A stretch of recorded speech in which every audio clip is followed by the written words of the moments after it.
상반기에는 아이패드 프로 5세대가 출시될 것으로 예상됩니다. 애플 펜슬 2세대도 나온 지 어느덧 2년이 다 되었기 때문에 애플 펜슬 3세대가 나온다는 소식도 들려오고 있습니다. 아이패드 프로 3세대에서 4세대로 넘어갈 때 사실상 변화된 게 카메라 수 이외에는 램이나 칩셋 업그레이드가 전부였었어요. 그래서 그때 나왔던 키보드가 더 주목을 받았던 것 같기도 하고요. 이번 아이패드 프로 5세대도 4세대에 비하면 외관상 큰 변화는 없을 것 같은데요. 그럼 뭐가 달라져서 우리 앞에 출시하게 될까요? 바로 미니 LED가 들어간다는 겁니다. 테크 좀 안다고 하시는 분들은 아마 미니 LED 작년부터 엄청 많이 들어오셨을 겁니다. 저도 처음에 미니 LED라는 말을 딱 듣고 최신 기술인 OLED 기술에 뭔가 작고 촘촘하게 들어가서 미니 LED구나 했는데 그게 아닙니다. 미니 LED가 탑재된다는 말은요, 미니 LED 백라이트가 탑재된다는 말로 기존 LCD 패널에 뒤에 백라이트만 바뀐다는 건데요. 사실 요즘은 OLED가 더 선명하고 좋다고 해서 막 1억짜리 TV에도 그렇고 비싼 스마트 기기에는 다 OLED를 넣어서 출시하고 있습니다. 아이폰도 프로 라인에는 계속 OLED를 넣어서 끝나누기를 해왔고요. 근데 왜 이 아이패드, 심지어 프로 라인에 최신 기술인 OLED를 넣지 않고 기존의 기술인 LCD를 고수하면서 새로 출시하는 걸까요? 이 미니 LED 백라이트가 과연 뭐길래 애플이 이렇게 집착해서 차기작에 넣는다고 하는 걸까요? 그래서 제가 미니 LED에 대해서 꼼꼼하게 살펴봤습니다. 바로 가볼까요? 미니 LED를 알기 전에 LCD와 OLED에 대해서 알아야겠죠. LCD는요, 리퀴드 크리스탈 디스플레이로 두 장의 얇은 판 사이에 액정을 주입하고 전압을 가해서 분자의 배열 상태를 변화시켜서 빛을 통과시키고 반사시켜서 문자나 영상을 구현하는 겁니다. 너무 어렵죠? 쉽게 말하면 이겁니다. 화면을 구현하는 데 있어서 뒤에서 빛을 쏴주는 거예요. 우리가 보는 겉면 그 액정 패널이 있고 그 뒤에 빛을 쏴주는 백라이트 유닛이 있는데요. 빛만 쏜다고 색이 나오지 않겠죠. 그러니까 중간에 반사될 컬러 필터가 있습니다. 빛이 컬러 필터를 통해서 색을 구현해서 우리가 보는 화면이 나타나는 겁니다. 그러면 OLED는요, Organic Light Emitting Diode라고 해서 유기 발광 다이오드라고 하는데요. OLED는 패널 뒤에 픽셀 시트가 있습니다. 픽셀들이 개별적으로 빛을 내서 색을 구현합니다. 소자 하나하나가 빛을 이렇게 빵빵빵 내주기 때문에 컬러 필터가 필요가 없겠죠.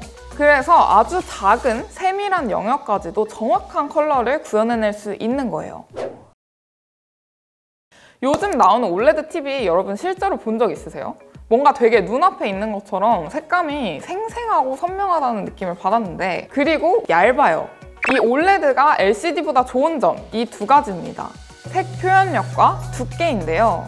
OLED의 경우 자체 발광이다 보니까 반응 속도가 빠르고 픽셀 단위로 색이 정확하게 표현되니까 선명한 거죠. 그에 반해 LCD는 뒤에서 쏜 빛이 필터를 통해서 구현되기 때문에 아무리 정확하게 색을 표현하려고 해도 한계가 있습니다. 특히 검정 화면을 보면 극명하게 차이가 나는데요. 별이 수놓아진 화면을 표현할 때 이렇게 차이가 납니다. LCD의 경우 컬러 필터도 있어야 되고 뒤에 백라이트도 있어야 되고 그 겹겹이 필터들이 있거든요. 그래서 두께감이 있을 수밖에 없어요. 하지만 OLED는 겉에 패널 그리고 픽셀 시트만 있으면 되기 때문에 요즘같이 얇은 디스플레이를 선호하는 IT 시장에서 주목을 받고 있는 거죠.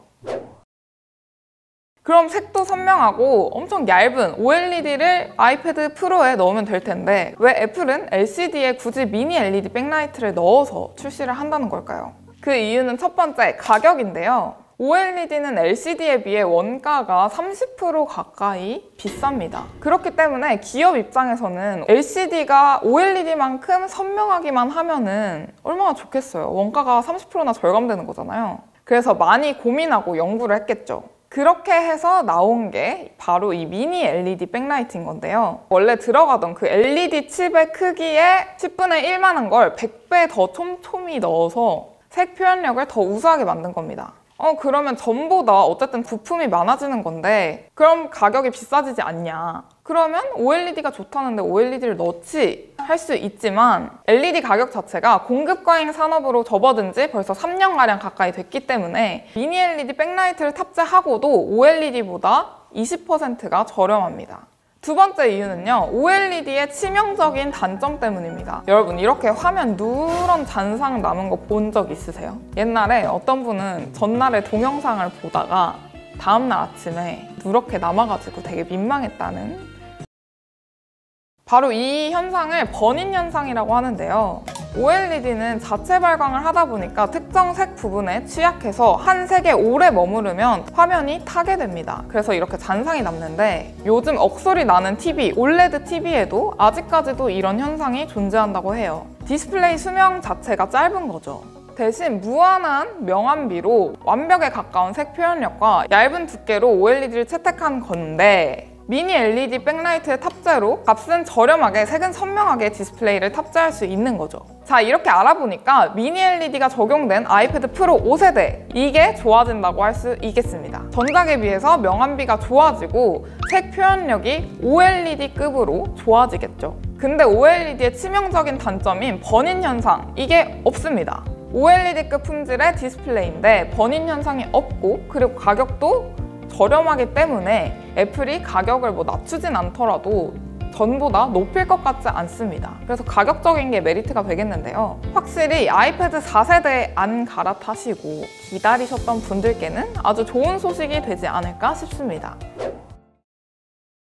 네, 여러분, 이렇게 정리를 해보면서 이 미니 LED가 이제서야 나왔을까 궁금해졌었는데요. 이렇게 잠깐 첨언을 해드리자면, 이 미니 LED 백라이트를 처음 도입한 건 어느 나라일까요? 대만입니다. 에이오어, 이널룩스라고 하는 업체들인데요. OLED 시장이 점점 커지고 있으니까 본인들도 개발을 해야 되는데 개발이 늦춰져서 LCD에서 최대한 업그레이드를 시켜보자 하는 전략을 가지고 나온 게 바로 이 미니 LED인 겁니다. 이들의 이 미니 LED 기술을 혁신의 아이콘이면서도 장사치라고 불리는 애플이 관심을 보이고 있다는 소식이 한 2019년부터 전해지면서 IT 시장 전체에 미니 LED 바람이 불고 있습니다. OLED가 해결하지 못한 버닌 이슈와 비싼 가격, 마이크로 LED가 보편화되기 전까지는요, 이 미니 LED가 스마트 기기 디스플레이 시장을 점령하지 않을까 감히 예상해봅니다. 오늘도 최신 테크 소식과 유용한 리뷰 통으로 전해드리는 통통테크, 구독과 좋아요, 알림 설정까지 부탁드리도록 할게요. 그럼 다음에 만나요. 통빠!